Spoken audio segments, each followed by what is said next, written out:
With rain falling, you can't help but think about our neighbors who are dealing with all the flood damage. This morning, Chuck Franklin, Stewardship Director from the Rock Church, is here with ways that you can help. Good morning, and so good to see you. Good morning, Shelly. There's one thing, and I've said this multiple times as I've talked to different people who have really stepped up, as San Diego is good at doing, is helping their neighbor. They really are. Yeah, absolutely.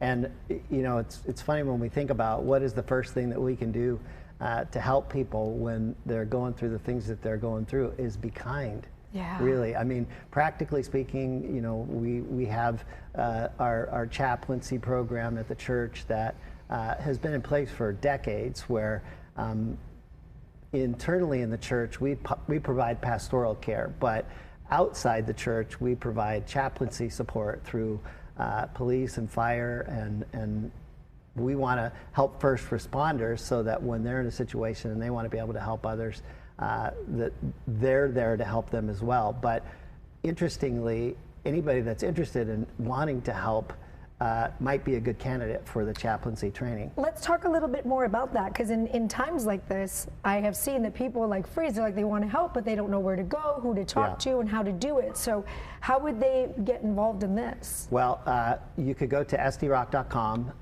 type in chaplain in the search bar. It'll take you to the page associated specifically with that. Interestingly, starting tomorrow, we have a 3-day course to help people become qualified to be chaplains out in the community.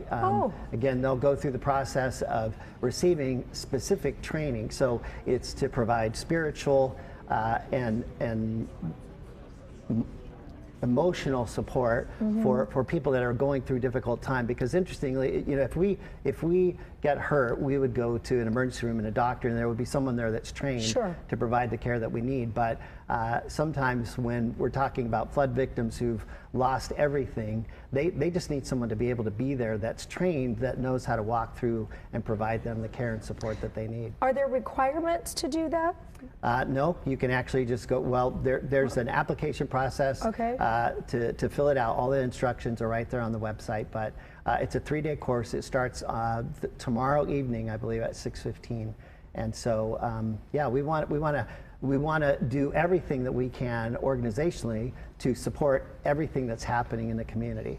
We'll make sure to get that information too up on our website, so if people are interested in applying, they can do so. The Rock Thrift Store, I love that store. I love that store. They're also doing a lot to help these flood victims. Yeah, so we've since 2010, we have been able to provide community support vouchers, which we put in the hands of San Diego Police and Fire, American Red Cross. So if someone's house burns down or they're in a situation where they have critical need, we've given them vouchers that they can dispense on our behalf, and then we fulfill them at the Rock Thrift Store to get whatever it is that they need. You can find some good stuff in there. When I say I love that store, because you bring in the stuff, I'm like, wow, this is there. But it's amazing that people can take their clothes, give it to you, give it to the thrift store, and then it finds its way into the hands of people that need it. Yeah, and you know what's interesting about I've used that word a lot today. What?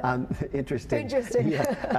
What I love about the thrift store platform for us as a church is obviously we've created an environment where people can come and they feel welcomed and loved, but also we have a platform that we're able to provide critical needs wherever they are. We've done it through military outreach, Toys for Joy, and so many other different projects throughout the year. If there are people that would like to donate victims, and in particular for those, the flood victims, is there anything you're looking for, and then how would they go about doing it? Well, I would say this time of year, probably the most important things are cold weather gear. Not like we have a lot of cold weather here, but it is cold outside, right? So jackets, I would think too, we have the ability to receive blankets that we can then hand off, because we also support many other nonprofits. So other nonprofits will come to us, and then we will provide what they can actually distribute as well. Okay, we'll get the information. Thank you for being here on the chaplain training and items to donate where and how on our website, foxisandiego.com. Click the See It On tab. Thank you. Thank you. Good to see you. Okay, we're going to take a short break. We'll be right back.